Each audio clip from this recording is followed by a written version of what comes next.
Hoje, 20 de dezembro de 2012, é a antevéspera da véspera de Natal de 2012. Este escriba tem 77 anos. Passou 50 e poucos no exercício exclusivo da advocacia criminal, já viu tudo. Experienciou adulto o resultado dos grandes conflitos mundiais.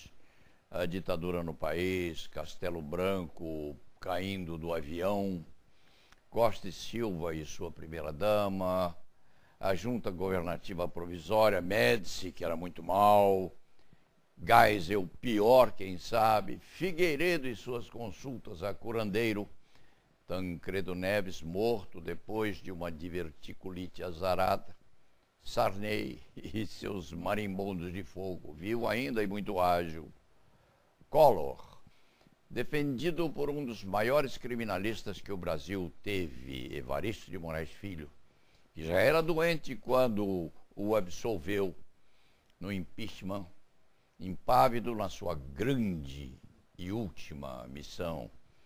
Itamar Franco e seu Fusca comemorativo Fernando Henrique, sisudo e moralista o Fernando, primeiro e único rei do Brasil, safando-se altaneiramente do episódio dos anões do orçamento.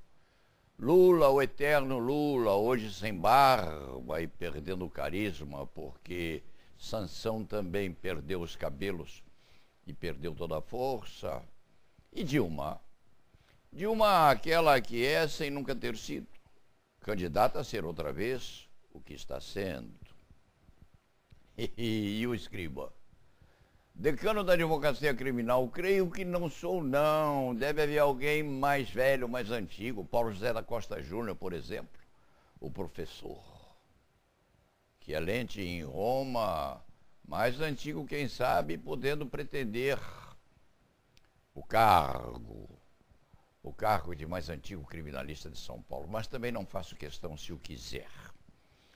Este escriba é sobrevivente e mantém as energias numa época em que até Jane Fonda, quando veio ao Brasil, afirmou tomar testosterona, que é um hormônio masculino, diga-se de passagem, para permanecer esperta.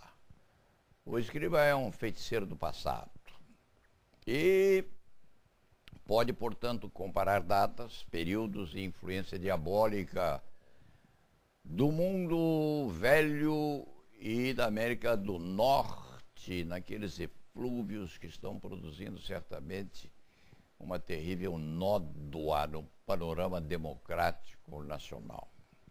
E o escriba se refere explicitamente às novidades trazidas pela delação premiada. Que coisa feia, que coisa horrível essa delação premiada. Pega-se um delinquente com 20 ou 30 ações penais nas costas, e ele é perdoado desde que faça a delação do pai, do tio, da mãe, do filho, do vizinho, do pistoleiro, do veterinário, do vendedor de frutas da esquina, e se perdoa aquele milagreiro apontador dos pecados próprios e alheios. Coisa feia.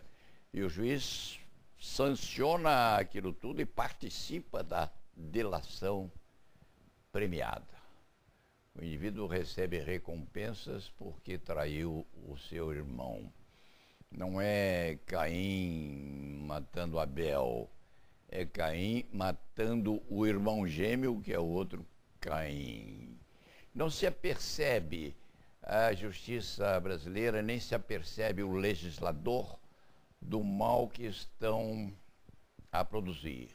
O juiz de um lado, o legislador do outro. Mas não é só isso, não. A novidade legislativa transformando o agente do poder, o policial, o beleguim, enfim, num traficante de entorpecentes, por exemplo, vendendo a droga até, praticando crimes graves para poder depois delatar a quadrilha, não tem lealdade nem mesmo com aquele bandido que foi seu irmão e comeu com ele na mesma mesa de almoço. E nós temos legislação prevendo esse alvissareiro demonstrador das vantagens da justiça penal brasileira. Mas não é só. Transformou-se o juiz, que antes era muito prudente, muito recatado, muito fechado dentro dos reposteiros da jurisdição, transformou-se o juiz num alcagueta profissional. Antes, deixava que a investigação se processasse. Hoje, participa como alcoviteiro da interceptação das conversas alheias, da penetração sobre os dosséis do casal que precisa e pretende dormir em paz, e do amontoado de investigações que estão a assolar e a transformar o cidadão numa criatura amedrontada. O pior não é isso. O pior é que o povo, o cidadão, insciente do mal que está a produzir ao futuro da democracia brasileira, o povo aplaude quando o juiz manda revolver as roupas íntimas da mulher do vizinho e aprender aquilo tudo que pode e que não pode aprender, inclusive os dinheirinhos que a sogra tem aplicados na poupança. Às vezes a sogra passa a vida inteira guardando um pouquinho para deixar aos netos, vai lá o Beleguim e bloqueia o dinheiro que a sogra havia guardado para dar o presente de Natal aos netos. Nós estamos todos fazendo isso. E alguns juízes se entusiasmam tanto, mas tanto, mas tanto, que não só determinam a investigação, mas participam da escuta daquilo que se concretizou depois da interceptação do telefone do advogado. Este telefone que era sagrado, era o telefone do advogado, o sacerdote a preservar o segredo do seu confessionário e o médico enquanto protegia o sigilo dos exames de laboratório do seu paciente. Hoje, os médicos são processados por desobediência quando se recusam a informar o Poder Judiciário sobre uma paciente, por exemplo, que fez um abortamento, porque não querem oferecer à moça a sanha do processo criminal. Só falta interceptar, e se já não o fizeram, o confessionário do padre da aldeia, colocando uma escuta sobre e sob as vestes do sacerdote, aquele velhinho que está acostumado a ouvir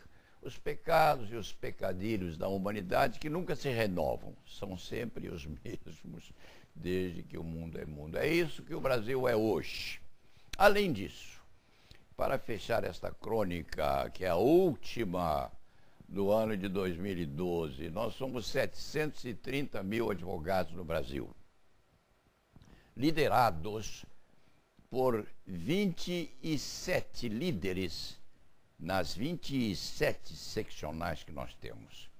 E não conseguimos sequer que o Supremo Tribunal Federal mande pôr um assento, a fim de que o advogado, após sustentação oral ou durante o julgamento mesmo, possa sentar-se e participar do julgamento em quase igualdade de condições a que tem direito. Em suma, o Supremo Tribunal Federal se esqueceu de que o advogado pode falar sentado ou em pé.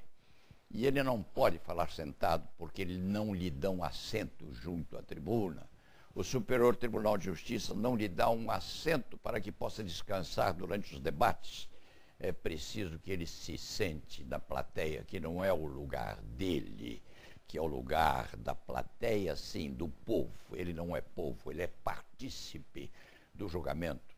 Os tribunais regionais federais, inclusive o de São Paulo, que é muito elegante, quiçá, que trata os advogados elegantemente, mas que não lhes permite tomar assento após e durante as sustentações orais. Enfim, nós somos 730 mil advogados que não obtêm sequer um lugar para sentar-se depois e durante as sustentações orais. Que coisa terrível, cada qual cuidando do seu pão.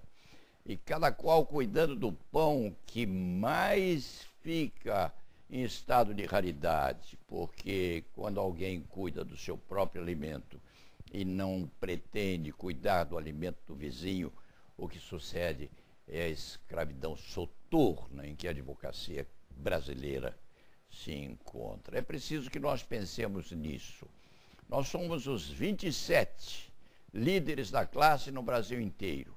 E somos 27 que não conseguem sequer que os advogados, seus companheiros, possam sentar-se durante e depois das sustentações orais. Vai aí, portanto, um voto de otimismo, que cada um dos 730 mil advogados que nós temos no país consiga despertar para o potencial que significa 730 profissionais becados, brigando e lutando pelo aperfeiçoamento da profissão. O que nós vamos ter no ano que vem, talvez seja aquilo que nós temos neste ano, inclusive não termos sequer confiança num parlatório quando precisamos conversar com os nossos clientes mediante um interfone que não exibe qualquer confiabilidade no sentido de que nossas conversas estejam a ser gravadas por um beleguim qualquer. Dentro disso tudo, e terminando o ano, e terminando as crônicas de 2012, neste improviso que às vezes é agressivo demais, mas a agressividade faz bem, que nós tenhamos um ano novo e um 2013 com os nossos companheiros despertando desse sono, porque se 700 mil advogados quiserem que as coisas boas aconteçam, elas hão de acontecer com extrema certeza. E tenho dito.